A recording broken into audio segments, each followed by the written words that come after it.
Good morning and namaste. Welcome to all of you in my YouTube channel. So today I'm going to discuss some important numericals um, for class 12 physics of the chapter first law of thermodynamics.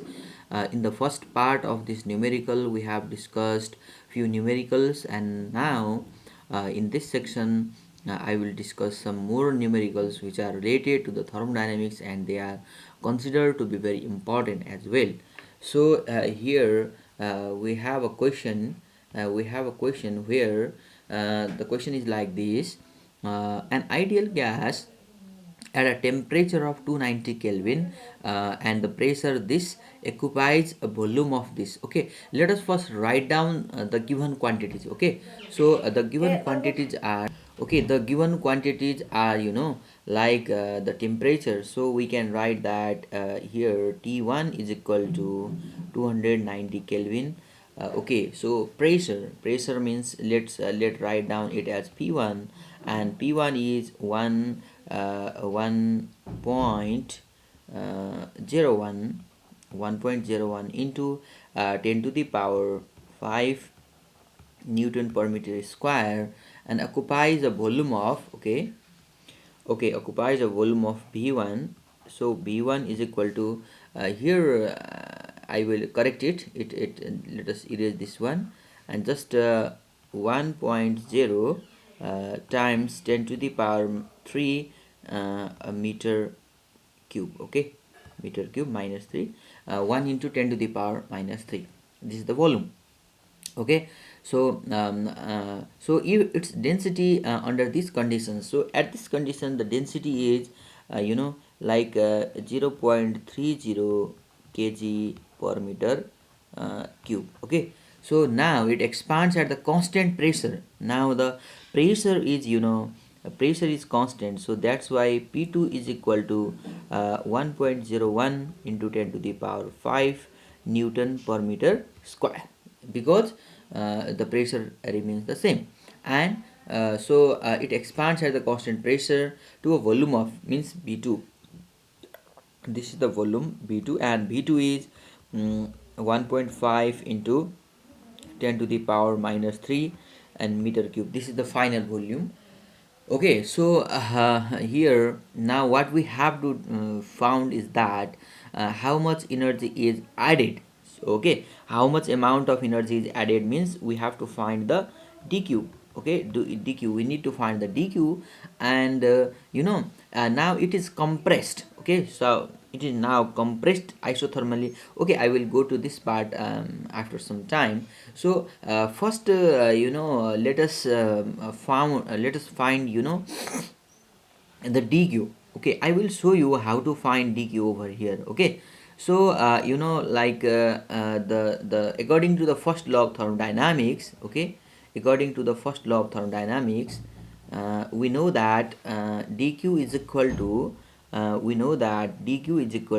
du plus dw, that means p dv. Okay, so let us we first need to find du. So du is equal to, so as we have given this, this is the specific heat capacity at constant volume. So the formula is that m cv dt. Okay, this is small c basically.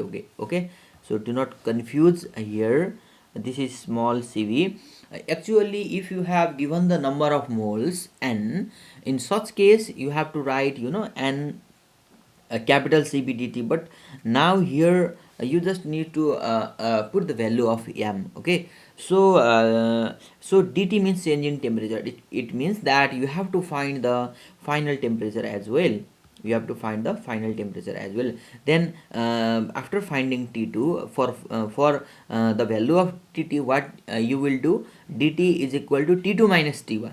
Okay, so by that you can find this.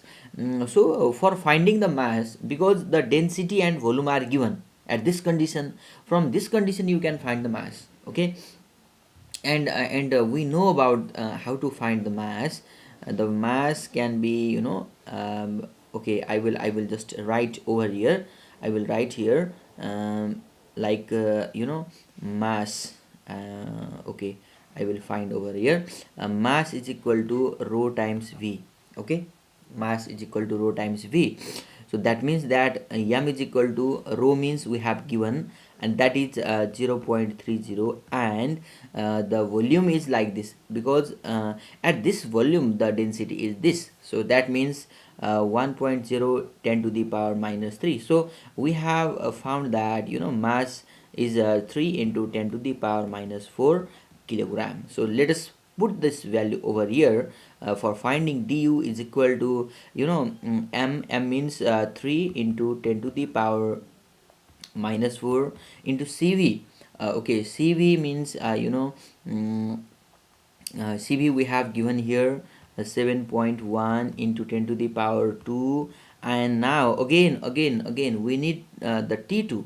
So how to find t2 is that we have the condition, we have the formula. What we have is that we have the formula like P1 B1 divided by T1 is equal to P2 B2 divided by T2, right?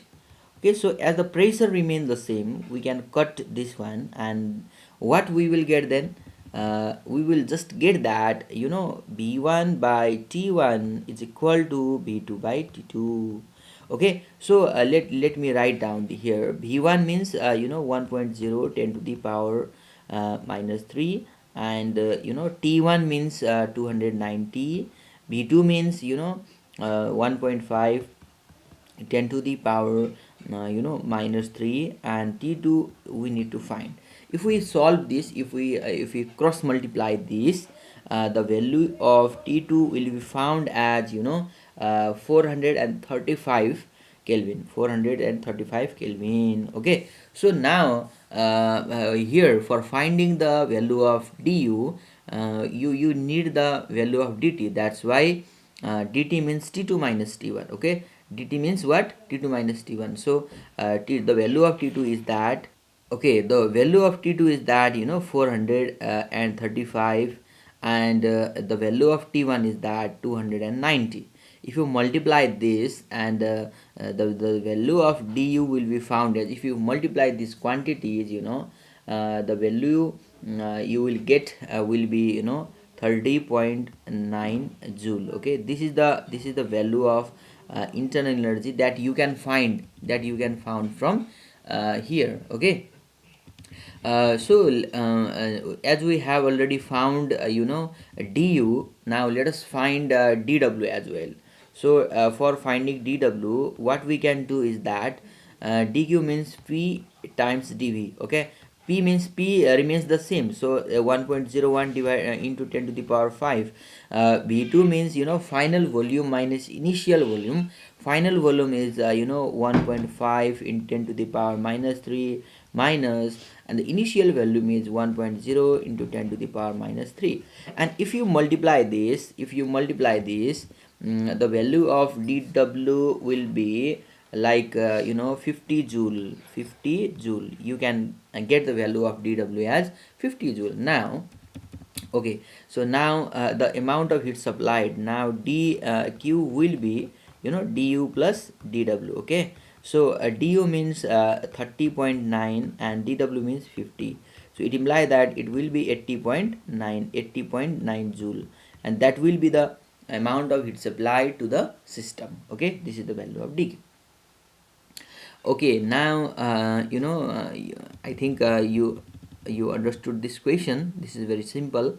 Now let us move to the another section, another part of this question. So for that I will first erase this, and so that it will be easier for me to explain over here. Okay, so what we have is that in this question, in the second portion of this question, so here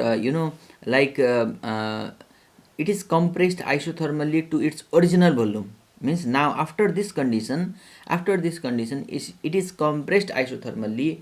Isothermally means T2. Okay, we got the value of T2 as here we already got value of T2 as what, 435 Kelvin. We have found this, and now it is compressed isothermally to its original volume. Now the V3 will be its original volume, this one, okay, 1.0 into 10 to the power minus 3 meter cube. This is its original volume, so that's why it is compressed. And now calculate the final pressure. So means we have to find P3 here. This process is isothermal, okay. This process is isothermal process. In going from here to there, this is isothermal process. Final pressure and the final temperature. We also need to find the final temperature as well, okay. The difference between also we need to find the difference between its final and initial internal energies, okay. So we need to find the internal energies as well for finding this, okay. So first, the as this, in going from here to there, this is the isothermal process. And for the isothermal process, we know that it's equivalent to the Boyle's law. So what we PV is equal to constant. That means for here, for in this condition, we can write that P2 V2 is equal to P3 V3 for this condition, because this, it follows the isothermal case. Okay, so here how we can find. So isothermal means the temperature will remain the same, okay. Temperature will remain the same. So that's why the value of T3 will be automatically 435 Kelvin, because the process is isothermal. In isothermal process, temperature remains same. So the value of, now let us put the values of P2 means 0.01 10 to the power 5, and V2 1.5 into 10 to the power minus 3 is equal to P3 we need to find, and V3 is 1.0 10 to the power minus 3. And if we solve this, if we calculate this, we will get the value of P3, and that will be, the value of P3 will be 1.5 into 10 to the power 5 Newton per meter square. This is the value of P3 that we can get from here, okay.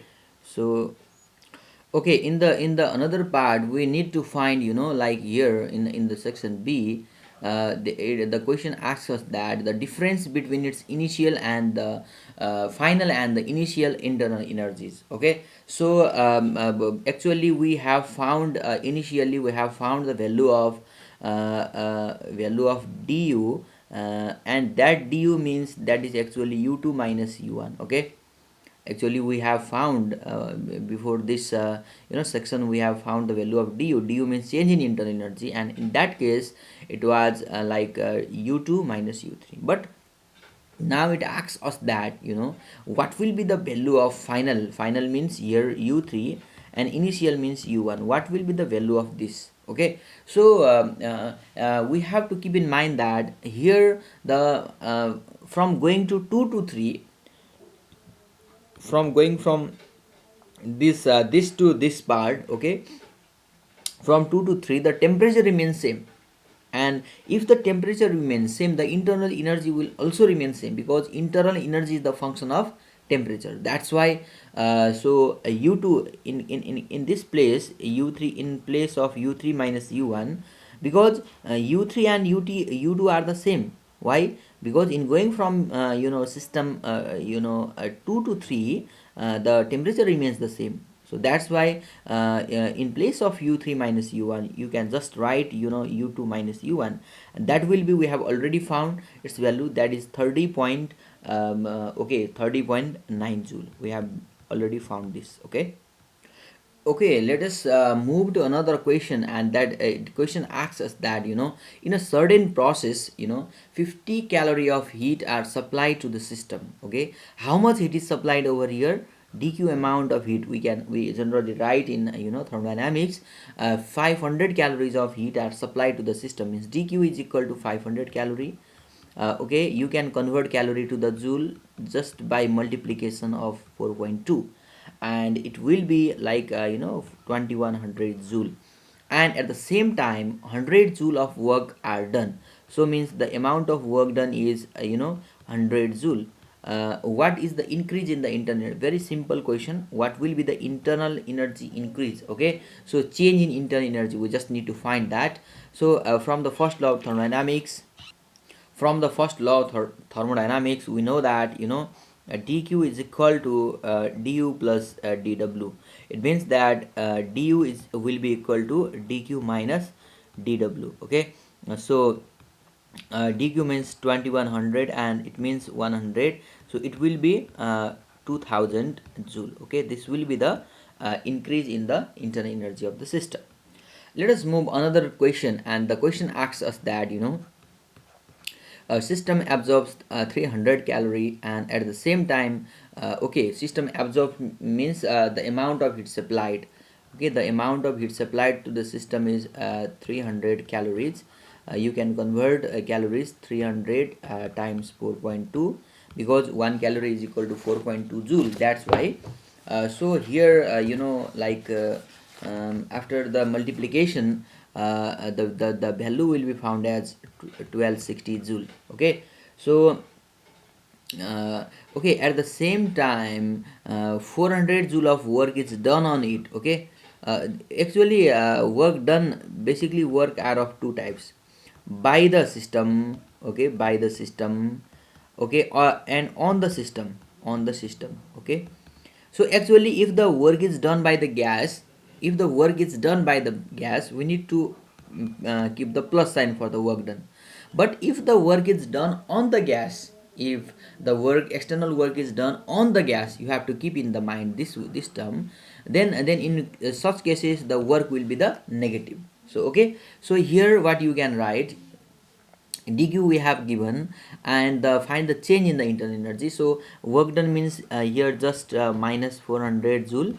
Okay, and the change in the internal energy, du is equal to what? We know the formula, dq equal to du plus dw, and dq is 1260 is equal to du minus 400. If you calculate this, du will be 1260 plus 400, and this will be like 1660 joule. Okay, okay, let us move to another question, and the question is that an ideal gas is compressed isothermally. The compressing agent does 400 joule of work. Okay, so how much heat flows from the gas during the ice compression process? So here, as the process, the gas is compressed isothermally. Isothermally means in the isothermal process, the temperature remains the same. So that's why the change in internal energy will be also be the zero, because isothermal process means this internal energy is the function of temperature. So that's why d equal to 0. Okay, here the compressing agent does 500 joule of work, means the work is done on the gas. Actually compressing agent means outsider. Okay, the compressing agent does 500 joule of work. It means that work is done on the system. So that's why dw is equal to minus 500 joule. Okay, so how much heat flows from the gas during the process? How much amount of heat flows? We need to find dq. Dq equal to what? Okay, so as we know the formula, and the formula tells us that dq equal to du plus dw. That's why the du 0, and this is minus 500. So dq is also will be equal to minus 500 joule. This is the value. Okay, okay, let us again move to another question, and the question tells us that during an adiabatic compression, 80 joule of work is done on the gas. So in this case also, you now you know that if the work is done on the gas, the dw will be minus 80 joule. Okay, and find the change in the internal energy. So again, this is adiabatic process. In the adiabatic process, there is no change in the heat. We know that dq equal to 0. That is the definition of the adiabatic process. That's why dq equal to 0. So what will be the change in the internal energy? So du is equal to what? Now we can write that dq equal to du plus dw. Okay, so as dq equal to 0 and du minus 80. So what will be the value of du? 80 joule will be the value of the change in the internal energy. Okay, let us move to another question, and the question tells us that the gas in a cylinder initially at the temperature of 10 degrees centigrade. So let us first write down. Okay, so here initial temperature means, let us write, represent it by T1, and T1 is 10 degrees centigrade. If you convert this to the Kelvin, if you convert this to, it will be 283 Kelvin. You just need to add 273 to this, and a pressure of, P1 is equal to 1.01 into 10 to the power of 5 Newton per meter square, is to be compressed to 1/8 of its volume. Okay, so let us write V1 as x and V2 as 1/8. Okay, 1/8 means x divided by 8 we can write. Okay, V2 means 1/8 x divided by 8. What would be the difference between the final pressure if the compression were done isothermally and adiabatically? So we need to find the pressure, final pressure, and we can find the change easily. So isothermally, adiabatically, what will be the final temperature in the latter case? We also need to find the value of T2 as well. Okay, and we have given the value of gamma, ratio of the molar heat capacity, that is Cp divided by Cp is equal to 1.4. So it means that first case, let us okay, first isothermal. For the case of isothermal, if it is compressed, adiabatically, isothermally, T2 will be the same, 283 Kelvin. Now for finding the P2, we can use the equation of isothermal process, and that tells us that P1 V1 is equal to P2 V2. Okay, if you calculate this, you just put the value of 1.01 times 10 to the power 5 times x is equal to P2 means P2 into x divided by 8. X will be cancelled out, and now you can just find the value of P2, and that will be 8.08 times 10 to the power 5 Newton per meter square. This is the final pressure, and therefore the change in pressure, the change in pressure is very simple. You just find the value of the difference. Difference means P2 minus P1. P2 means 8.08 into 10 to the power 5 minus P1 means 1.01 10 to the power 5. Just calculate the value, 7.07 into 10 to the power 5 Newton per meter square. Like as you found in the case of isothermal process, you can just apply the same process for the adiabatic case. Now for the adiabatic case, how you can do is that, okay, let me write over here. I use the another ink so that it will be clearly visible for you. Okay, for the adiabatic process, for the case of adiabatic, okay, in case of adiabatic process, we can use the formula P1 V1 gamma is equal to P2 V2 gamma. Okay, so P1 means we have given the value 1.01 10 to the power 5. V1 means x to the power gamma, and now P2 we need to find here. Okay, and V2 means x to the power gamma divided by 8 to the power gamma. This term will be cancelled out, x to the power gamma, and the value of P2 will be, you can just here gamma means you have to put the value of gamma as 1.4. Okay, so if you solve this, you can easily solve this, I think, and you will get the value of P2 from here. Okay, so and for finding the change, you also need to find the value of, again here, like you as you have done for the isothermal case. Similarly, here you also need to find the value of change in pressure, that you can found by P2 minus P1. Very simple. Okay, so also for finding the temperature, for what is the condition, what is the formula for finding the temperature in case of the adiabatic process, that you have to know. Okay, I can just write over here, just write the formula for finding the temperature. You just use this one formula, T1 V1 gamma minus 1 is equal to T2 V2 gamma minus 1.